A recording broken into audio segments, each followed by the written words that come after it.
Ia libreka den ikasturte honetan gehien erabiliko ditugun paletak eta tresnak, kutxa tresnak, hauek dira hemen dituzuenak, paletak gogoratu hauek direla, kutxa tresnak hemen daudenak, kutxa tresnak hemen dikar daitezke eta edozein lekuan, puntutxo hauetatik, nahi dugun lekura eraman ditzakegu, vale?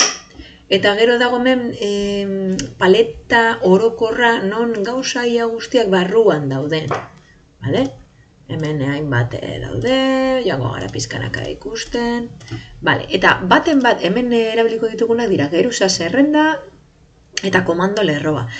Hauek ere bai, asko erabiliko ditugu, doitu, vale? Gauza da, zerbait ez baduzue ikusten non dago, pues hemen, widget, eta hemen, segun eta tresna barra den, edo doc widget izango dira paletak.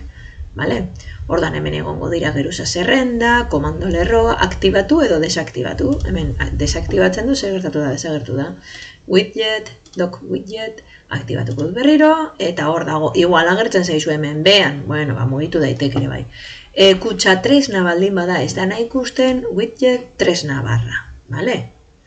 Orduan hor, nahi dozuena, pues imaginatu, kentzen dudala aldatu edo modifikar. Desaktibatzen dut, desagertu da. Berriro ikusten dudala, batzutan nahi gabe desagertzen dira, edo desaktibatzen ditugu. Tresna barra aktibatzeko berriro, eta listo. Vale? Eta hemen dituzuen menu programa guztietan dauden menuak. Vale? Fitxategia, dokumentu berria, gordetzeko, esportatzeko, vale?